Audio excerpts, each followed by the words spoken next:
Hey guys, welcome back to another month of Hospitality TV Wines. This is month number 4, rolling into March. Can't thank you enough again for the support. It really means the world to me. As always, please give me some feedback on the wines that you guys have had so far. I'd love to hear what your thoughts are. For this month, for March, we're gonna do a side-by-side comparison of Zinfandel. That's right, Zin from Paso and a Zin, AKA Primitivo. Yes, they're clones of the same Croatian grape. This one from from Puglia in Italy. Okay, so we're gonna do them. We're gonna rip through the wines. You guys already know the drill. Who, what, where, when, why, and how. And we'll look at structure and we're done. So for wine number 1, who? This is League of Rogues is the producer. It's Jessica Leach. She's the co-winemaker and proprietor. And this is the Rapscallion label. What? So we're doing Zin. That's the grape. That's what we're doing this month. We're doing Zinfandel. Where? So this wine is being made out of Paso Robles. It's a warmer climate, Central California, right? Specifically coming from a single vineyard in the Templeton Gap in Paso Robles. When? This is a 2015 vintage, so it's got a little age on it for Zinfandel, 5 years, 6 years now, which is something that I like. Why? So Zinfandel likes warmer climates. Paso Robles is one of them. We're gonna find that it's grown throughout other warmer climates in California, such as the warmer parts of Sonoma, and we're gonna see it in other parts such as Lodi and some other Central Coast California wine producing region. How? So this wine is made with sustainable farming practices and it's aged in oak for 18 months, a combination of 20% new French oak and 10% Hungarian oak. Cool, so let's jump into the structure. So right away, I'm gonna switch it up a little bit. Instead of doing the fruit, earth, wood that you guys are used to, we're gonna do structure first because that's another way you can do it. For me, this wine being 15.2% alcohol, it is a bigger, richer, fuller style of red wine with a very fruit-forward approach and a fruity finish. That's how you would describe this wine from the structure. For FEW specifics, let's take a look at it.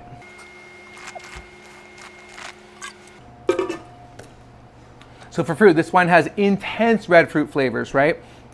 Raspberry, cherry, but a baked rounder component, baked raspberry pie, baked cherry pie. A lot of vanilla that's coming through in the wine too, probably a sign of oak.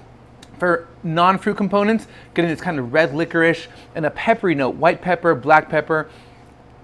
Earth, pretty clean. There's no funkiness, no breadiness, no gaminess. A case could be made that there's a little limestone kind of minerality here to the wine. And then wood, yep, there's definitely some oak on the wine as we talked about, but it's coming through on the palate as well. There's a little bit of vanilla, that roundness, a little bit of oak tannin that's there. Just adds to the roundness of the wine, but multi-layered wine. I really love this wine. I can't wait for you guys to try it out. All right, so wine number 2, let's do it. Who? This is gonna be Polvanera. The winemaker's Filippo Casano. What? So we talked about it. The what here is Primitivo. That is the name of the grape. It is a clone of a Croatian grape, just like Zinfandel. That's why we're doing them side by side. And it says it here in the label, which makes it easy for the European style of wine. Where? So this wine is coming from Puglia. It's from the southeastern corner of Italy. I like to think of it as the heel of the boot in southeastern Italy. When? This is the 2018 vintage, kind of a younger vintage compared to the other Zin. Why? So why make Primitivo here, right? Well, this is one of the wines of the region. As we know, for European wines, they tend to be very region specific. It's one of the better wines coming out of the region, right? The other one that I really like is Negro Amaro from a region called Salice Salento. We'll have to find one for you guys one day, but this is what they do in this region. How is this wine being made? So this wine is aged for 6 months in stainless steel tanks and an additional 3 in the bottle. So it's made young, it's aged only for a little bit, under a year. It's meant to be drunk young. Okay, so we jump to the structure. So this wine coming in at 14% alcohol, this is more of something that I would call a medium plus bodied wine, right? With a fruit forward start to the wine and a moderately dry finish. Especially if you compare it to something like Barolo or Chianti that has these ripping tannins towards the end. This does not have that, right? So it is a moderately dry finish, not a super dry finish like some other Italian wines. Cool, let's do fruit components.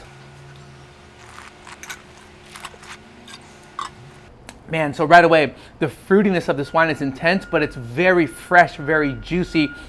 It's like biting into fresh fruit. It's crazy. Much more black fruit influence here as well. So there's a lot of black cherry, ripe cherry, but a lot of ripe blackberry, literally like biting into fresh blackberries is this juicy fruit component of the wine, which I love. For non-fruit components, there's a hint of black licorice that's coming through in the wine, a little bit of black pepper as well. So this is kind of Italian spicy thing going on to the wine as well. There could be a case made for earthiness in the sense of kind of a maybe clay, maybe gravelly minerality to it. It is a very clean wine. It's not an earthy wine, no funk or barnyard or bread or anything like this on the wine. And there's no oak, right? We didn't mention any vanilla or any of that roundness that you would get from new oak aging. That's the intent behind this wine. It's meant to be very clean and focused and precise, right? Very linear compared to this wine. that is a very round, mouth-coating, richer style of wine, right? Not that one is better than the other, they're just two different styles from the same grape, which I love. Cool, guys, so that's the breakdown. I hope you like the wines. Let me know, hit me up, DM me, whatever it takes. Love to hear your feedback, and hopefully you can join us for the Zoom call. We're gonna be featuring Jessica Leach, who is the co-winemaker of League of Rogue. She's gonna hop on a call with us and tell us about the wine. So talk to you soon, guys. Take care.